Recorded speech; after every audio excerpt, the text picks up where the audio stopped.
Gas laws को continue करते हुए एक दूसरा लॉ हम पढ़ेंगे, Graham's law of diffusion. Graham's law of diffusion. Diffusion एक वर्ड से बहुत मिलता जुलता है। डिफ्यूजन और इफ्यूजन का हम पहले डिफरेंस समझते हैं।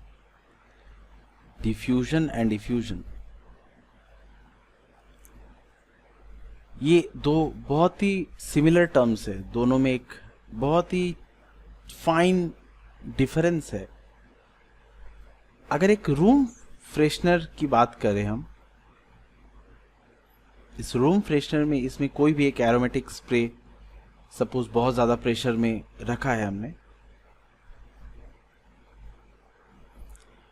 और इसको बाहर आने के लिए यहाँ पर एक छोटा सा होल किया जाता है, इसको हम ऑरिफिस कहते हैं। ये ऑरिफिस है। अगर इसके प्रेशर को रिलीज करें, ऊपर से इसको हम प्रेस करते हैं, अगर इसको ऊपर से हम प्रेस करते हैं किसी प्रेशर के एप्लीकेशन से, तो ये जो गैस है ये बाहर आती है, ये बाहर आती है। और एग्जैक्टली इस फेनोमेनन को अगर मैं यहां पर जूम करूं तो एग्जैक्टली इस पोर्शन में जो भी फेनोमेनन हो रहा है वही इफ्यूजन है। गैस का एक ऑरिफिस से बाहर आना, ये जो गैस इस ऑरिफिस से बाहर आ रही है, इस प्रोसेस को ही हम कहते हैं ये इफ्यूजन है। इस प्रोसेस को ही हम कहते हैं ये इफ्यूजन है। डिफ्यूजन क्या होता है? अगर हम इस रूम फ्रेशनर की बात करें, हम एक रूम बनाते हैं। अगर मैं एक बड़ा हॉल इमेजिन करता हूं, सपोज ये एक बहुत बड़ा हॉल है और एक दो स्टूडेंट एक्सपेरिमेंट कर रहे हैं। सपोज एक स्टूडेंट यहां पर है और एक स्टूडेंट यहां पर है। हम ये नोटिस करेंगे कि ये जो रेड पार्टिकल्स है, ये जो एरोमेटिक पार्टिकल्स है, स्मेल जो है इस रूम फ्रेशनर की, कुछ टाइम के बाद, वो सेकंड हो सकता है, कुछ मिनट के बाद, ये जो स्टूडेंट रूम के दूसरे कॉर्नर में खड़ा है ये एक्सपीरियंस करेगा। नो, अब ये जो भी हुआ, इसको हम साइंस की भाषा में अगर एक्सप्लेन करें तो हम यही बोलेंगे कि ये जो पार्टिकल्स है, ये जो पार्टिकल्स है, और पार्टिकल्स को हम बोलेंगे ये जो वॉल्यूम है, ये जो मॉलिक्यूल्स का वॉल्यूम है, ये मूव किया है इस पॉइंट से इस पॉइंट में। ये हाई कॉन्सेंट्रेशन है, ये हाई कॉन्सेंट्रेशन है, और ये लो कॉन्सेंट्रेशन है, ये लो कॉन्सेंट्रेशन। सो ये जो वॉल्यूम है ये मूव किया हाई कॉन्सेंट्रेशन से लो कॉन्सेंट्रेशन में, और इसी को हम कहते हैं कि डिफ्यूजन हुआ है गैस का। इसी को हम कहते हैं गैस का डिफ्यूजन हुआ है। Diffusion has taken place, diffusion has taken place. अब ये जो वॉल्यूम मूव किया ये कुछ टाइम में मूव करेगा, ये कुछ टाइम में मूव करेगा, और इसी को हम कहते हैं rate of diffusion. So diffusion term का मतलब हम समझ गए कि एक गैस का वॉल्यूम एक हाई कॉन्सेंट्रेशन रीजन से लो कॉन्सेंट्रेशन में मूव करता है। एक गैस का वॉल्यूम, अगर हम इसको एक गैस का पार्टिकल, एक पैकेट समझ ले, तो ये हाई कॉन्सेंट्रेशन से लो कॉन्सेंट्रेशन में मूव करेगा, और यही है डिफ्यूजन। इस फेनोमेनन को हम कहते हैं डिफ्यूजन हुआ है, जब गैस पार्टिकल हाई कॉन्सेंट्रेशन से लो कॉन्सेंट्रेशन में मूव करे। अब ये डिफ्यूजन का लॉ क्या है? सो डिफ्यूजन का एक बेसिक डिफरेंस डिफ्यूजन और डिफ्यूजन से हम समझ चुके हैं। डिफ्यूजन होता है इस ऑरिफिस से बाहर आना। एग्जैक्टली इस ऑरिफिस से अगर कोई गैस बाहर आती है तो वो इफ्यूजन है। और डिफ्यूजन की बात हम कर चुके हैं जब पार्टिकल हाई कॉन्सेंट्रेशन से लो कॉन्सेंट्रेशन में मूव करे। अगर डेफिनेशन की बात करें, इफ्यूजन की डेफिनेशन की, so effusion is a process, effusion is a process of allowing gas confined in a closed container under pressure to escape through a fine orifice,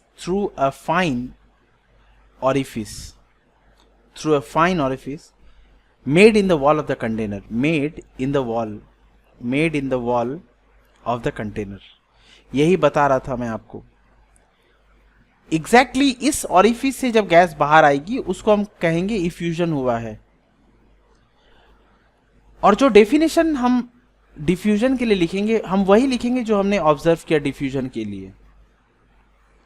so diffusion का एक definition frame करेंगे हम।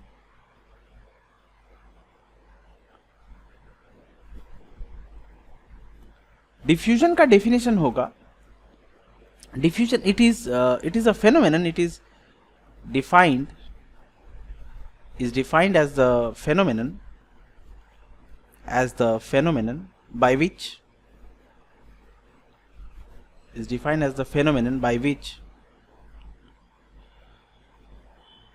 the gas intermix with one another to form a uniform mixture, when they are brought in contact,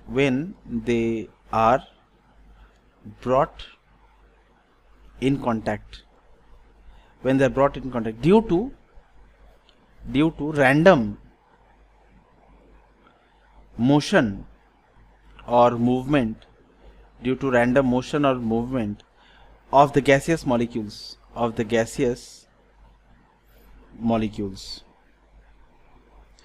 irrespective of their densities.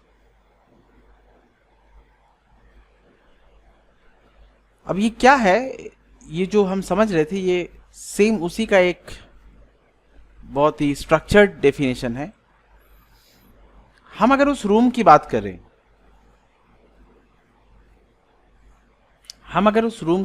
और इस room के corner में हमने एक रूम फ्रेशनर को स्प्रे किया, और हम देखेंगे कि किस तरह से जिस स्टूडेंट ने इस कॉर्नर पे बैठ के इसको स्प्रे किया और एक स्टूडेंट दूसरे कॉर्नर पे होगा, वो उसको स्मेल कर सकता है। इस पूरे रूम में हम एयर के मिक्सचर को अज्यूम करेंगे। इस पूरे रूम में एयर है, air is a mixture of gases,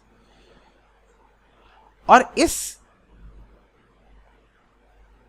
room में जो एयर का एक मिक्सचर था, इसमें हमने कुछ अलग से पार्टिकल को एडमिट किया, इस ऑरिफिस से बाहर निकाला, इस कंटेनर से बाहर निकाला, और हम देखेंगे कि किस तरह से ये कंटेनर से जो गैस निकली है बाहर, ये पहले एक एरिया में कॉन्सेंट्रेटेड है, और हम देखेंगे कि थोड़ी देर बाद ये पूरा जो गैस है ये इस रूम में इवनली डिस्ट्रीब्यूटेड हो चुका होगा। जहां जहां कॉन्सेंट्रेशन कम है, ये पूरा इस हाई कॉन्सेंट्रेशन रीजन से लो कॉन्सेंट्रेशन रीजन में ये जाके डिस्ट्रीब्यूटेड हो जाएगा, और इसी को हम कहते हैं डिफ्यूजन हुआ है, जब गैस आपस में इंटरमिक्स करती है। ये जो फेनोमेनन है इसको ग्राहम्स ने स्टडी किया था, ग्राहम ने स्टडी किया था। थॉमस ग्राहम नाम है पूरा, Thomas Graham.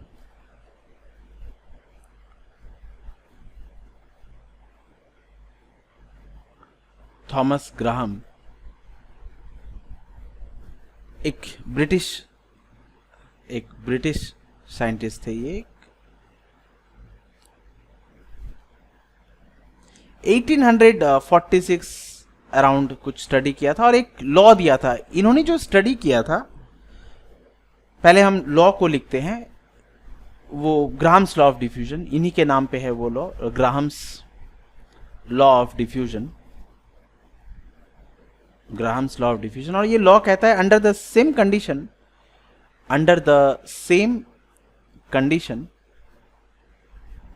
Of temperature and pressure, उस जिस रूम में हम रूम फ्रेशनर का एक्सपेरिमेंट कर रहे हैं, पूरे रूम में टेम्परेचर और प्रेशर पूरे एक्सपेरिमेंट के दौरान सेम रहेगा।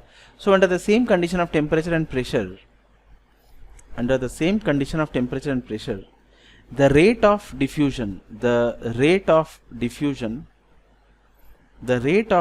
of different gases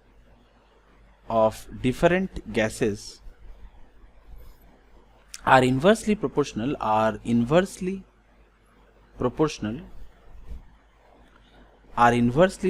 to the square root of their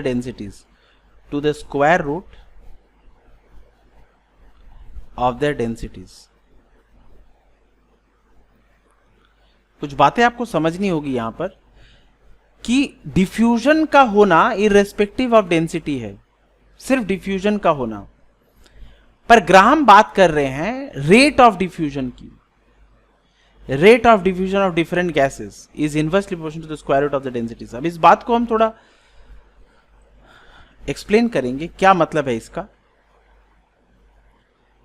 कि हम same room same temperature pressure में दो गैस से एक्सपेरिमेंट करेंगे।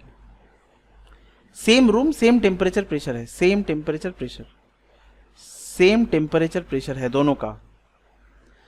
हम यहां पर एक रूम फ्रेशनर लेते हैं और इससे जो गैस हम एक्सपेरिमेंट में कंसीडर कर रहे हैं, इसमें जो गैस है वो X है, और यहां पर एक सेम रूम फ्रेशनर हम कंसीडर करें और इसमें जो गैस है वो Y है। दो अलग अलग गैस है। दो स्टूडेंट अज्यूम करने होंगे हमें। सपोज ये एक स्टूडेंट यहां पर है और ये स्टूडेंट यहां पर है, और यही सेम स्टूडेंट Y गैस से भी एक्सपेरिमेंट करेंगे। X गैस जब ऑरिफिस से बाहर आएगी, तो ये जो गैस का वॉल्यूम इस पॉइंट से इस पॉइंट पे आएगा। हम इसको नोट करते, सपोज ये टाइम T1 है, ये X गैस है। X गैस को इस पॉइंट से पॉइंट P1 से पॉइंट P2 में जाने में, X गैस के वॉल्यूम को पॉइंट P1 से P2 में जाने में टाइम लगा T1, और यहां से जो गैस निकल रही है, सपोज हम मान लेते हैं वो Y गैस है। Y गैस को पॉइंट P1 से पॉइंट P2 में जाने में जो टाइम लगा T2, इसी को हम कहते हैं ये रेट ऑफ डिफ्यूजन है।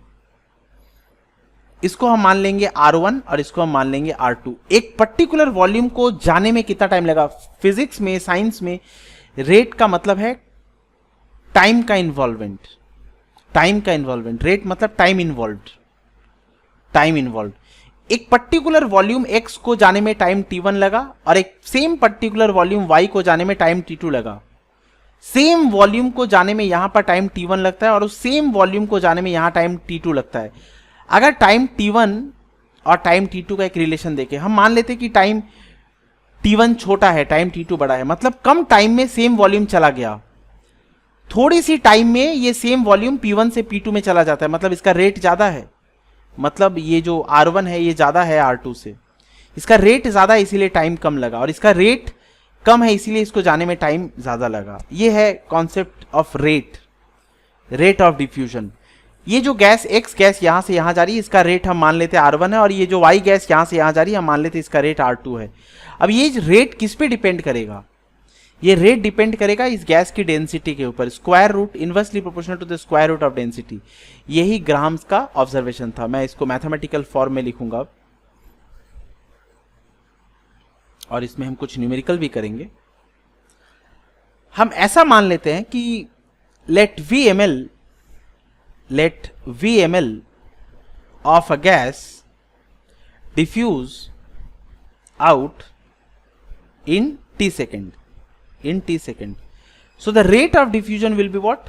The rate of diffusion हम क्या बोलेंगे? The rate of diffusion, mathematics अगर लिखे इसका, the rate of diffusion of the gas, किसी भी गैस का अगर डिफ्यूजन लिखना होगा तो हम लिखेंगे V/T ml पर सेकेंड। एक सेकेंड में कितना डिफ्यूजन हुआ, कितना गैस मूव की, ये है रेट ऑफ डिफ्यूजन का फॉर्मूला। सो किसी भी गैस का रेट ऑफ डिफ्यूजन अगर मुझे लिखना हो, रेट ऑफ डिफ्यूजन एक जनरल फॉर्मूला बनाते हैं, rate of diffusion of a gas, इसको हम R मान लेते हैं। ये क्या होगा? Volume of the gas diffused in ml, volume of the gas diffused in ml by time taken in second, in second. और ऑब्वियस सा रिलेशन है, अगर टाइम कम होगा तो आर ज़्यादा होगा। किसी गैस को अगर मूव करने में टाइम कम लग रहा है तो हम बोलेंगे उसका रेट ज़्यादा, या फिर उल्टा भी बोल सकते हैं, अगर किसी गैस का रेट ऑफ डिफ्यूजन ज़्यादा है मतलब उसको टाइम कम लगेगा। और यही हमने यहाँ पे डिराइव किया। सो ये कॉन्सेप्ट था कि डिफ्यूजन हमने समझा डिफ्यूजन क्या है, और ये ग्राहम ने जो डिराइव किया था वो रेट ऑफ डिफ्यूजन था। तो रेट ऑफ डिफ्यूजन भी हमने समझा कि ये क्या है।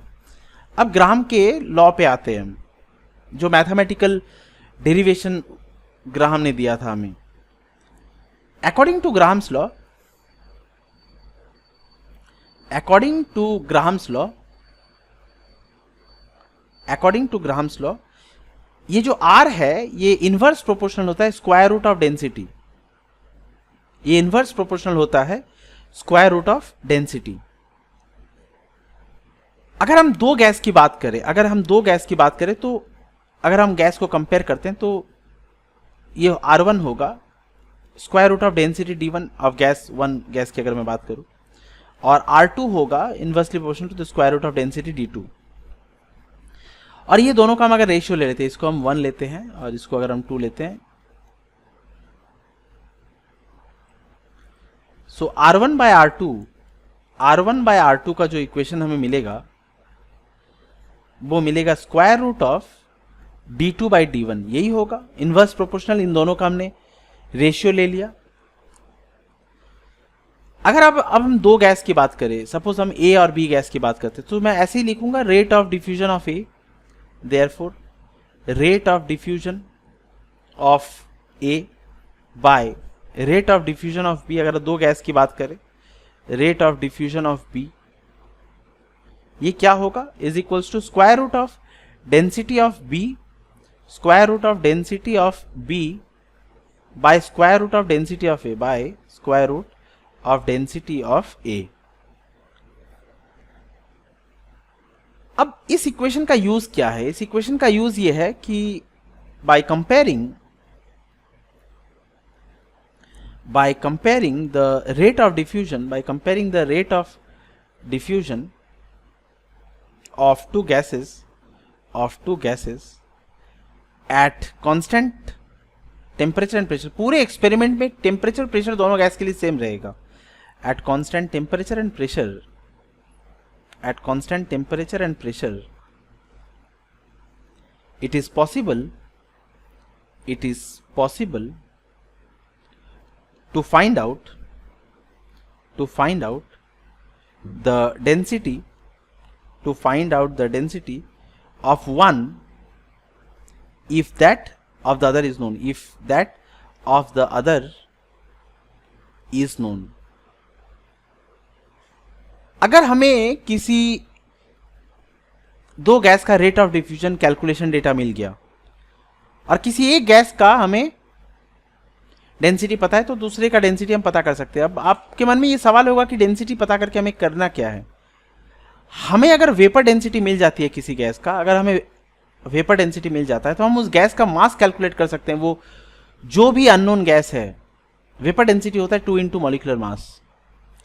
सो उस गैस का हम मॉलिक्यूलर मास, किसी भी अननोन गैस का मॉलिक्यूलर मास कैलकुलेट कर सकते हैं। और ये इसको पढ़ना इंपॉर्टेंट बनाता है।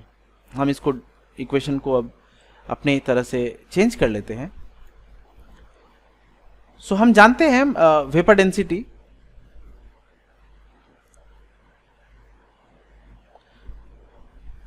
सॉरी ये इक्वेशन मैं उल्टा लिख दिया, ये relation, molecular mass is twice into vapor density, molecular mass is twice into vapor density, molecular mass is equals to 2 into vapor density। अब इसको अगर हम मॉडिफाई कर लेते हैं तो हमें जो मिलेगा वो ऐसा ही मिलेगा, rate of diffusion of A, rate of diffusion of A by rate of diffusion of B, rate of diffusion of B would be, हम इसको चेंज कर सकते हैं, डेंसिटी को हम मास के फॉर्म में लिख देंगे, is equals to density of B is equals to density of B by density of A, density of A।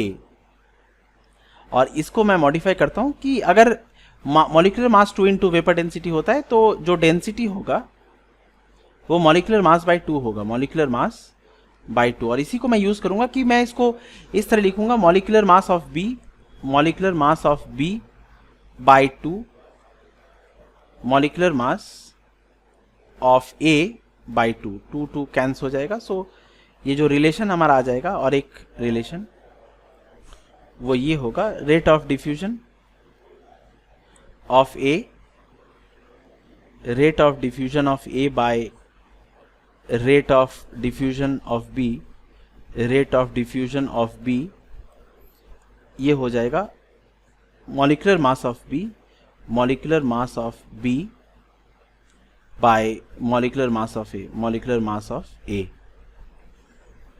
सो दो रिलेशन हमारे बन गए रेट ऑफ डिफ्यूजन के साथ, एक है डेंसिटी के टर्म्स में और एक है मास, मॉलिक्यूलर मास के टर्म्स में।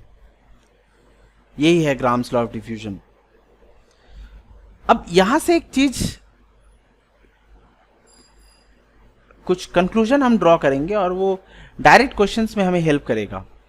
मैं यहां से कंक्लूजन जो लिखूंगा वो यही कंक्लूजन होगा कि rate of diffusion of any gas, मैं अगर ऊपर में रेट ऑफ डिफ्यूजन की एक की बात करता हूं तो मॉलिक्यूलर मास नीचे है, मॉलिक्यूलर मास ऑफ ए नीचे है, मतलब rate of diffusion of any gas, rate of diffusion of any gas, rate of diffusion of any gas is inversely proportional to the square root of molecular mass, is inversely proportional to the square root of molecular mass। अगर मैं दो gas की बात करूं, मैं अगर आपको दो गैस कंपेयर करने के लिए दे देता हूं कि हाइड्रोजन और ऑक्सीजन गैस की अगर मैं डिफ्यूजन की बात करूं, ये काफी इंटरेस्टिंग होगा हमारे लिए जानना। हम जानते हैं कि हम किसी भी गैस का रेट ऑफ डिफ्यूजन ऐसे कंपेयर कर सकते हैं कि the molecular mass of hydrogen and oxygen, the molecular mass of hydrogen and oxygen are 2 and 32 respectively, are 2 and 32 respectively. Hydrogen और ऑक्सीजन का मॉलिक्यूलर मास हम जानते हैं। अब अगर मैं आपसे बोलूं कि at constant temperature pressure hydrogen और ऑक्सीजन का रेट ऑफ डिफ्यूजन कंपेयर करो, सो आप यही लिखोगे eight constant temperature and pressure, eight constant temperature and pressure, eight constant temperature and pressure, rate of diffusion of hydrogen, rate of diffusion of hydrogen, rate of diffusion of hydrogen bye rate of diffusion of oxygen by rate of diffusion of oxygen, ये हो जाएगा हमारा। Oxygen का molecular मास ऊपर लिखेंगे तो √32 और hydrogen का मॉलिक्यूलर मास नीचे आ जाएगा इनवर्स प्रोपोर्शनल, और ये आ जाएगा हमारा 4:1। इस तरह से हम ये देख सकते हैं कि जो हाइड्रोजन का जो रेट ऑफ डिफ्यूजन है RH2 जो है वो 4 टाइम्स होगा RO2। हाइड्रोजन का रेट ऑफ डिफ्यूजन ऑक्सीजन के 4 टाइम्स होगा। इस तरह से हम कैलकुलेट कर सकते हैं, किसी भी गैस का रेट ऑफ डिफ्यूजन कंपेयर कर सकते हैं। हम बता सकते हैं कौन सा गैस जल्दी डिफ्यूज करेगा, कौन सा गैस देरी से डिफ्यूज करेगा। और अगर टाइम ऑफ डिफ्यूजन की बात करें तो टाइम ऑफ डिफ्यूजन का भी एक रिलेशन हम बना सकते हैं कि अगर मेरे पास रेट ऑफ डिफ्यूजन हो, रेट ऑफ डिफ्यूजन, तो मैं टाइम ऑफ डिफ्यूजन की भी बात कर सकता हूं, टाइम ऑफ डिफ्यूजन। और ये जिसका टाइम ऑफ डिफ्यूजन कम है, जिसका टाइम ऑफ डिफ्यूजन कम है, हम जानते हैं उसका रेट ज्यादा होगा, रेट ऑफ डिफ्यूजन ज्यादा है। अगर कोई गैस ए पॉइंट से बी पॉइंट में बहुत जल्दी चली जाती है तो उसका टाइम कम हो लगे, मतलब टाइम कम लगा है, तो हम इनवर्सली बोल सकते हैं कि रेट बहुत ज्यादा है, रेट ऑफ डिफ्यूजन बहुत ज्यादा है। सो टाइम और रेट का जो रिलेशन है वो इनवर्स रिलेशन है, वो इनवर्स रिलेशन है। सो रेट ऑफ डिफ्यूजन से हम टाइम ऑफ डिफ्यूजन का भी एक फॉर्मूला इजीली बना सकते हैं कि अगर मैं R2/R1 करता हूं या मैं RB/RA लिखता हूं, सो इसका जो फॉर्मूला बनाया हमने वो यही है कि डेंसिटी के टर्म्स में होगा DA/DB और मास के टर्म्स में हम यही लिखेंगे MA/MB। और हम जानते हैं ये जो रेट है ये टाइम के इनवर्स प्रोपोर्शनल है, तो टाइम के फॉर्म में हम क्या लिखेंगे, टाइम के फॉर्म में हम यही लिखेंगे TA/TB। ये हो जाएगा हमारा फॉर्मूला, दो गैस की अगर हम बात करें तो ये टाइम ऑफ डिफ्यूजन का फॉर्मूला हो गया।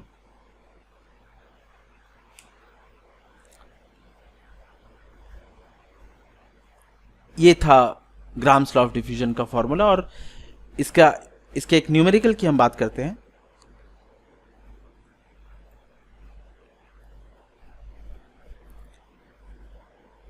द रेट, एक क्वेश्चन मैं ले रहा हूं, the rate of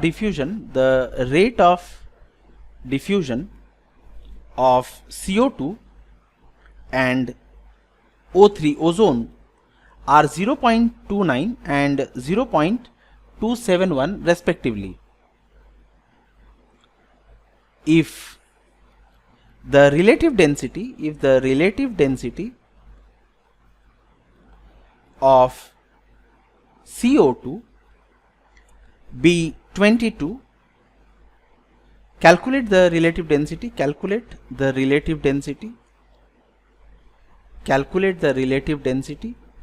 of O3 अब इसको हम इजीली कैलकुलेट कर सकते हैं हमारे फॉर्मूला से।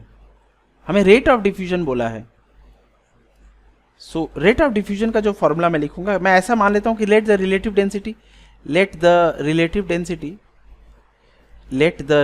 Density of O3 be D2, हम मान लेते हैं ये D2 है, एंड द रिलेटिव डेंसिटी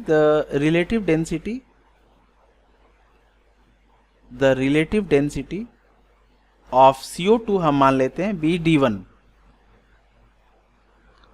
ये हमने मान लिया। जो ओजोन का रिलेटिव डेंसिटी है वो D2 है और जो कार्बन डाइऑक्साइड का वो D1 है। सो हमारा फॉर्मूला क्या होगा, हम जानते हैं रेट ऑफ डिफ्यूजन डेंसिटी के इन्वर्स प्रोपोर्शनल होता है। सो अगर मैं R1 बाय R2 लिखता हूं तो ये हो जाएगा D2 बाई D1। ये आपको ध्यान में रखना, इन्वर्स प्रोपोर्शनल है। सो कार्बन डाइऑक्साइड का जो रेट ऑफ डिफ्यूजन है वो 0.29 है और ओजोन का जो है वो 0.271 दिया है। बाय D2 निकालना है हमें, और ये जो डेंसिटी D1 कार्बन डाइऑक्साइड की वो हमें 22 वो प्रोवाइडेड है। सो इस तरह से हम D2 का वैल्यू निकाल सकते हैं। सो ये रूट ओवर D2 जो होगा वो होगा 0.29 इंटू रूट ओवर 22 बाय 0.271, और इसको अगर हम कैलकुलेट करते हैं तो रूट ओवर D2 जो आएगा वो आएगा 5.02 और स्क्वायर करके इसको D2 निकाल सकते हैं हम 5.02 का स्क्वायर, और ये आंसर हमारा हो जाएगा 25.2 अप्रॉक्स 25.2 अप्रॉक्स। इस तरह से हम ग्राम्स लॉ ऑफ डिफ्यूजन का एक न्यूमेरिकल भी सॉल्व कर सकते हैं। और किसी दो गैस का अगर हमें दे दिया जाता है, X गैस और Y गैस का, हमें ये बोल दिया जाता है कि ये एमोनिया है और ये कार्बन डाइऑक्साइड है, कौन गैस पहले डिफ्यूज करेगी, तो जिसका मास ज़्यादा है वो कम डिफ्यूज करेगा, उसको टाइम ज़्यादा लगेगा। इस तरह से हम RX और RY को भी कंपेयर कर सकते हैं।